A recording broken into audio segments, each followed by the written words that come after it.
Good morning students. നമ്മൾ ഇന്ന് discuss ചെയ്യാൻ പോകുന്ന ടോപ്പിക്കാണ് സെറ്റ് ആൻഡ് സെറ്റ് ഓപ്പറേഷൻസ്. എന്താണ് സെറ്റ്?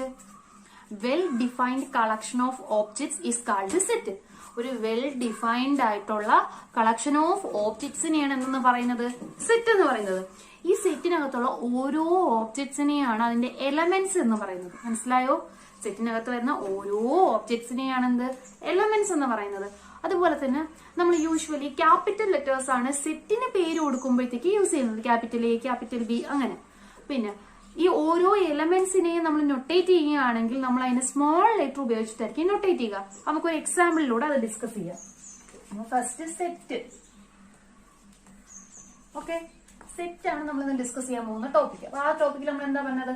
സെറ്റ് എന്ന് പറയുന്നത് ഒരു വെൽ ഡിഫൈൻഡ് കളക്ഷൻ ആണ്.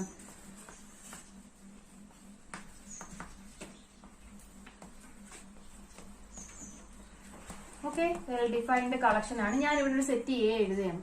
സെറ്റ് എ എന്തുവാ സെറ്റ് എയിൽ വരുന്നത്? സെറ്റ് എ എന്ന് വെച്ച് കഴിഞ്ഞാൽ നമുക്ക് ഏത് സെറ്റ് വേണമെങ്കിലും എടുക്കാം. ഇവിടെ ഞാൻ എടുക്കുന്നത് ഫസ്റ്റ് 5 ഈവൻ നമ്പേഴ്സിന്റെ സെറ്റ് ആണ്. ഓക്കെ, അപ്പൊ സെറ്റ് എങ്ങനെ എഴുതുന്നത്? ഒരു ഡബിൾ ബ്രാക്കറ്റ് ഉപയോഗിച്ചിട്ടാണ് സെറ്റ് എഴുതുന്നത്. അതിനകത്ത് വരുന്ന എലമെന്റ്സിനെ കോമ ഉപയോഗിച്ചിട്ടായിരിക്കും സെപ്പറേറ്റ് ചെയ്യുന്നത്. ഫസ്റ്റ് എലമെന്റ് ഏതാണ്? 2, 4, 6, 8, 10. ഫസ്റ്റ് 5 ഈവൻ നമ്പേഴ്സ് ആയല്ലോ.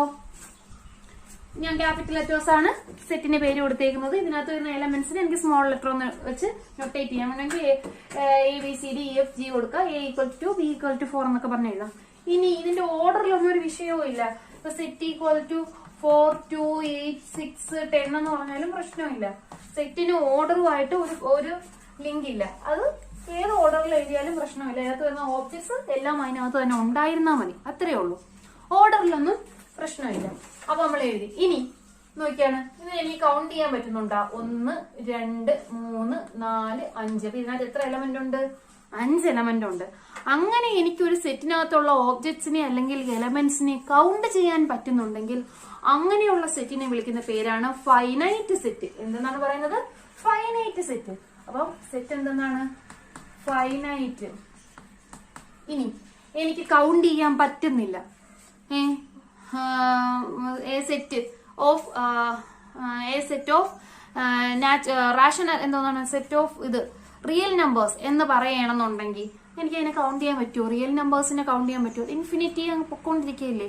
അപ്പൊ അത് ഇൻകൗണ്ടബിൾ ആണ്, അല്ലെങ്കിൽ ഇൻഫൈനൈറ്റ് എന്ന് പറയാം.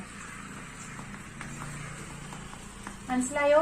കൗണ്ട് ചെയ്യാൻ പറ്റുന്ന സെറ്റിനെയാണ് ഫൈനൈറ്റ് സെറ്റ് അല്ലെങ്കിൽ കൗണ്ടബിൾ സെറ്റ് എന്ന് പറയുന്നത്. കൗണ്ട് ചെയ്യാൻ പറ്റാത്ത സെറ്റിനെ ഇൻഫൈനൈറ്റ് സെറ്റ് അല്ലെങ്കിൽ അൺകൗണ്ടബിൾ സെറ്റ് എന്ന് പറയും. മനസ്സിലായോ?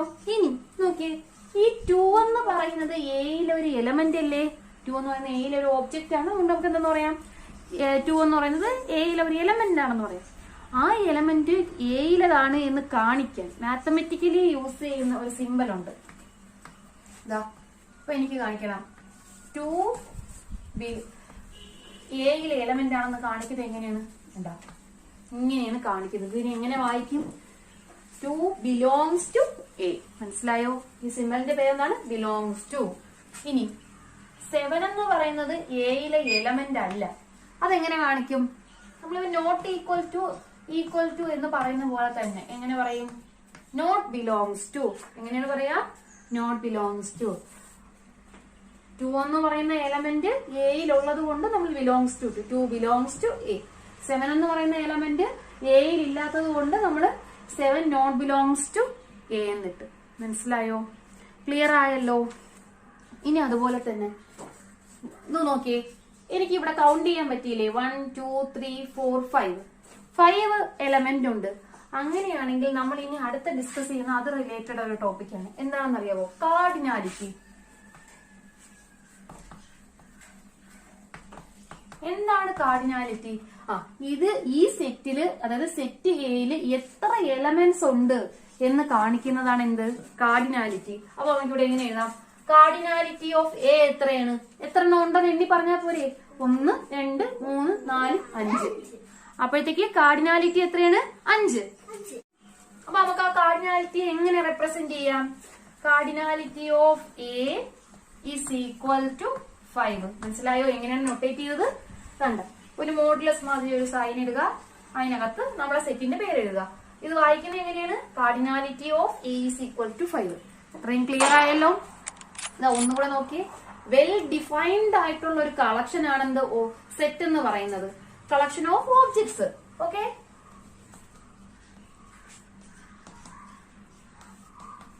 വെൽ ഡിഫൈൻഡ് ആയിട്ടുള്ള ഒരു കളക്ഷൻ ഓഫ് ഓബ്ജക്ട്സിനെയാണ് സെറ്റ് എന്ന് പറയുന്നത്. ആ സെറ്റിൽ എങ്ങനെയാണ് വരുന്നത്? ഇവിടെ നോക്കിയാണ് ഈ 2, 4, 6, 8, 10 എന്ന് പറയുന്നത് ഒരു ഡെഫിനിഷൻ ഉള്ളതല്ലേ? എന്താണ് അതിന്റെ ഡെഫിനിഷൻ? First 5 even numbers. അതാണ് ആ സെറ്റിന്റെ ഡെഫിനിഷൻ. അപ്പൊ അങ്ങനെ വെൽ ഡിഫൈൻഡ് ആയിട്ട് ഒരു ഡെഫിനിഷൻ പറയാൻ പറ്റുന്ന കളക്ഷൻ ഓഫ് ഓബ്ജക്ട്സിനെയാണ് എന്തെന്ന് പറയുക? സെറ്റ് എന്ന് പറയുന്നത്. ഇനി ആ സെറ്റ് കൗണ്ട് ചെയ്യാൻ പറ്റുന്നുണ്ടെങ്കിൽ അതിന് ഫൈനൈറ്റ് സെറ്റ് എന്നും അതർവൈസ് ഇൻഫൈനൈറ്റ് സെറ്റ് എന്നും പറയും. എയിൽ ഉണ്ട് എന്ന് കാണിക്കാൻ യൂസ് ചെയ്യുന്ന സൈൻ ആണ് belongs to. 2 belongs to A. 7 ഇല്ല എന്ന് കാണിക്കാനുള്ളതാണ് not belongs to. 7 not belongs to A. Cardinality എന്ന് വെച്ച് കഴിഞ്ഞാൽ എന്താ പറയുക? കാർഡിനാലിറ്റി ഓഫ് എ എന്ന് പറയുന്നത് നമ്പർ ഓഫ് എലമെന്റ്സ് ആണ്. അതിനെയാണ് കണ്ട് ഇങ്ങനെ നൊട്ടേറ്റ് ചെയ്യുന്നത്. ഇതിനെ വായിക്കുന്നത് എങ്ങനെയാണ്? Cardinality of A is equal to number of elements. ഇവിടുത്തെ നമ്പർ ഓഫ് എലമെന്റ്സ് 5 ആയതുകൊണ്ടാണ് അവിടെ 5 വന്നത്. വ്യക്തമായല്ലോ? ഇനി നമുക്ക് ഈ സെറ്റിനെ ഞാനിപ്പോ നോക്കിയാണ്. ഇവിടെ ഞാൻ സെറ്റിന്റെ പേര് എഴുതിയിട്ട് അതിനകത്ത് വരുന്ന എലമെന്റ്സിനെയാണ് എഴുതിയത് അല്ലേ? ഇനി സെറ്റ് എഴുതിയിട്ട് അതിനകത്ത് വരുന്ന എലമെന്റ്സ് അല്ലാതെ തന്നെ അതിനൊരു റൂൾ ഉണ്ടല്ലോ. സെറ്റ് ഇങ്ങനെയാണ്, അല്ലെങ്കിൽ ആ ഡെഫിനിഷൻ ഉണ്ടല്ലോ. ഇപ്പൊ ഇവിടുത്തെ ഡെഫിനിഷൻ എന്തോന്നാണ്? ഫസ്റ്റ് 5 ഇവൻ നമ്പേഴ്സ് ആണ് ഇവിടുത്തെ ഡെഫിനിഷൻ. ആ ഡെഫിനിഷൻ ഉപയോഗിച്ചുകൊണ്ട് സെറ്റിനെ റെപ്രസെന്റ് ചെയ്യുന്ന മെത്തേഡിനെ പറയുന്ന പേരാണ് സെറ്റ് ബിൽഡർ ഫോം.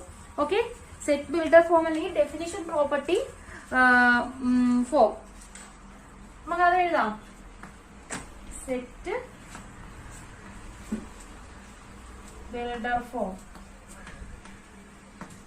ഓക്കെ, ഈ സെറ്റ് ബിൽഡർ ഫോം അപ്പൊ എങ്ങനെയാണെന്ന് നമുക്ക് എഴുതാം. ആദ്യം നമ്മൾ എന്ത് ചെയ്യണം? സെറ്റിന്റെ പേര് എഴുതണം. Is equal to double bracket open ചെയ്യുക. എന്നിട്ട് സെറ്റിനെ ഞാൻ എന്ത് ചെയ്യുക? ഒരു ജനറൽ എലമെന്റ് കൊണ്ട് നൊട്ടേറ്റ് ചെയ്യുക. ഞാൻ നേരത്തെ പറഞ്ഞിട്ടുണ്ടായിരുന്നു എലമെന്റിന് ഏത് സിമ്പിളാ വരുന്നത്? Small letter. അപ്പൊ ഞാനിവിടെ എക്സ് എടുക്കാം. എക്സ്. അപ്പൊ ഞാൻ ജനറൽ ഒരു എലമെന്റ് ആണ് എടുത്തേക്കുന്നത് എക്സ്. ആ എക്സ് കഴിഞ്ഞിട്ട് ഒന്നുകിൽ നമുക്ക് ഫുൾ കോളൻ ഇടാം, അല്ലെങ്കിൽ ഒരു സ്ലാഷ് ഇടാം. ഒന്നുകിൽ കോളൻ ഇടാം, അല്ലെങ്കിൽ സ്ലാഷ് ഇടാം. ഈ കോളൻ ആയാലും സ്ലാഷ് ആയാലും എങ്ങനെയാ വായിക്കുന്നത്? Such that. ഇങ്ങനെ വായിക്കും, സച്ച് ദാറ്റ്. അപ്പം ജനറൽ എലമെന്റ് എഴുതുക, സച്ച് ദാറ്റ് ഇടുക. എന്നിട്ട് ഈ എലമെന്റിന്റെ റൂൾ എന്താണോ അത് എഴുതുക. എന്താണ് ഇവിടുത്തെ റൂള്? First 5 even numbers. അപ്പം X such that X is the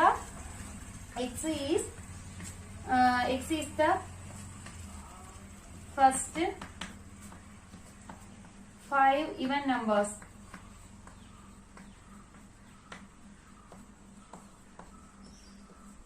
okay, ഇങ്ങനെ എഴുതുന്ന ഫോമിനെയാണ് എന്തെന്ന് പറയുന്നത്? സെറ്റ് ബിൽഡർ ഫോം എന്ന് പറയുന്നത്. അപ്പൊ എങ്ങനെയാണ് എഴുതിയിരിക്കുന്നത്? 8 ഡബിൾ ബ്രാക്കറ്റ് ഓപ്പൺ ചെയ്യുക.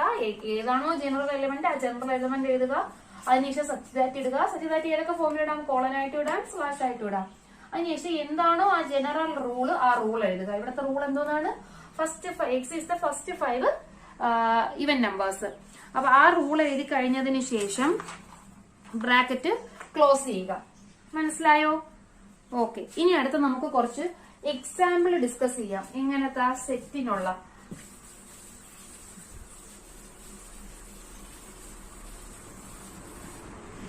ഇത് ഓർത്ത് വെച്ചിരുന്നാ മതിയേ. ഇതാണ് natural number, collection of natural number. പിന്നെ അടുത്ത് എന്തുണ്ട്? റിയൽ നമ്പർ ഉണ്ട്, പോസിറ്റീവ് റിയൽ നമ്പർ ഉണ്ട്. ഈ ഒരു വര എക്സ്ട്രാ ഇടുന്നത് കളക്ഷൻ ഓഫ് എന്ന് കാണിക്കാൻ വേണ്ടിയാണ്, വേറെ ഒന്നുമില്ല. അതുപോലെ rational number, collection of rational number, collection of integers. മനസ്സിലായോ? ഇതൊക്കെ എങ്ങനെ എഴുതാം? ഇപ്പൊ നാച്ചുറൽ നമ്പർ ആണെങ്കിൽ എങ്ങനെ എഴുതാം? സെറ്റ് 1, 2, 3 എക്സെട്ര ക്ലോസ് ചെയ്യുക. റിയൽ നമ്പർ ആണെങ്കിലും അതുപോലെ തന്നെ. അതിന് നമുക്ക് സെറ്റ് ബിൽഡർ ഫോമിൽ എങ്ങനെ എഴുതാം? X such that X is A real number. മനസ്സിലായോ? അപ്പൊ അതുപോലെ തന്നെ ഇതൊന്ന് പോസിറ്റീവ് റിയൽ നമ്പർ, അല്ലെങ്കിൽ വേറൊരു രീതിയിൽ എഴുതാം. എക്സ് സച്ച് ദാറ്റ്, ഇത് 6, ഇത് നാച്ചുറൽ നമ്പർ, ഇത് R+. അപ്പൊ X such that X belongs to R അല്ലേ? എക്സ് എന്ന് പറയുന്നത് റിയൽ നമ്പർ അല്ലേ? പിന്നെ ഇനി നമുക്ക് എന്ത് കണ്ടീഷൻ വരും? പോസിറ്റീവ് റിയൽ നമ്പർ ആണ്, അതായത് എക്സ് ഗ്രേറ്റർ ദാൻ 0. എക്സ് 0ത്തേക്കാൾ വലുതായ നാച്ചുറൽ നമ്പറുടെ കളക്ഷൻ ആണ് എന്ത്? ഇങ്ങനെ കുറച്ച് എക്സാമ്പിളുകൾ പറഞ്ഞിട്ടുണ്ടെന്നേ ഉള്ളൂ. നമ്പേഴ്സിന്റെ കളക്ഷൻ ഒക്കെ വിളിക്കുന്ന പേരുകളാണ് ഇപ്പൊ ഞാൻ പറഞ്ഞത്. ഇനി അടുത്തത് വേറൊരു ഈ സെറ്റിൽ തന്നെ വരുന്ന അടുത്ത ഒരു ടോപ്പിക്കാണ് എംപ്റ്റി സെറ്റ്.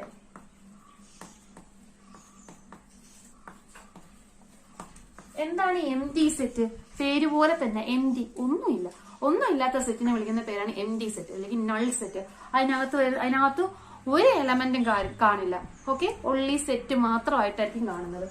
എംപ്റ്റി സെറ്റിന് നൊട്ടേറ്റ് ചെയ്യുന്നത് 5 എന്നാണ്. ഇങ്ങനെ നൊട്ടേറ്റ് ചെയ്യുന്നതിലും തെറ്റില്ല. ഓക്കെ, 5 എന്നാണ് കൂടുതൽ സ്ഥലങ്ങളിലും നൊട്ടേറ്റ് ചെയ്യുന്നത്. അപ്പൊ നമുക്ക് അങ്ങനെ വേണമെങ്കിൽ ഒരു സെറ്റ് എഴുതാം. എങ്ങനെയാണ് ആ സെറ്റ് നോക്കിയാണ്? എ എന്ന് പറയുന്ന ഒരു സെറ്റാണ്. ആ സെറ്റിന്റെ പ്രത്യേകത എന്തോന്നാണ്?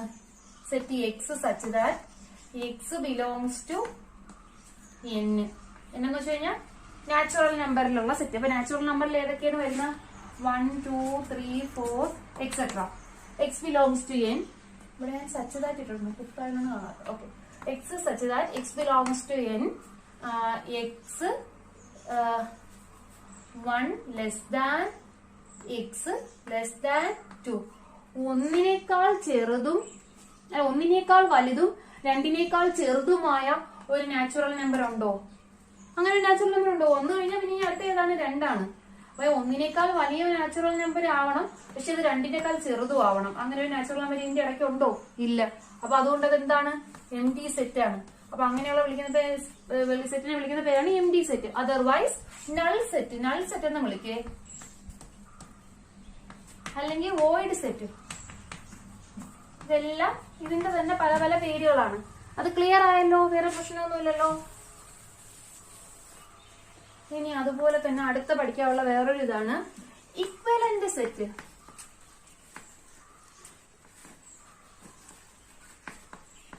എന്താണ് ഇക്വലന്റ് സെറ്റ്? ഒരു സെറ്റ് വേറൊരു സെറ്റിനോട് ഈക്വൽ ആവുന്നു. അതെങ്ങനെയായിരിക്കും ആ ഈക്വൽ ആവുന്നെന്ന് പറയുന്നത്? എ എന്ന് പറയുന്നത് 1, 2, 3 ആണ്. ബി എന്ന് പറയുന്നത് 1, 2, 3 ആണെങ്കിൽ നമുക്ക് എന്തെന്ന് പറയാം? A equal to B. എയും ബിയും എന്താണ്? ഇക്വലന്റ് സെറ്റ് ആണെന്ന് പറയാം.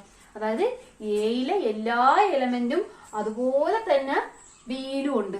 അതിൽ കൂടുതലും ഇല്ല കുറവുമില്ല. എത്ര എലമെന്റ് എയിലുണ്ടോ അത്ര എലമെന്റ് ബിയിലുണ്ട്. അതെല്ലാം പരസ്പരം ഈക്വലും ആണ്. ഇനി ഈ ബിയെ നമുക്ക് ഇങ്ങനെയും എഴുതാം, 1, 3, 2. ഇതും എക്ക് ഈക്വൽ തന്നെയാണ്. വേറെ പ്രശ്നമൊന്നുമില്ല. കാര്യം അതിനകത്ത് ഓർഡർ ഡിപ്പെൻഡ് ചെയ്യുന്നില്ലല്ലോ. അതുകൊണ്ട് അതിൽ കാര്യമില്ല. വരുന്ന എലമെന്റുകൾ സെയിം ആയിരുന്നാൽ മാത്രം മതി. മനസ്സിലായല്ലോ?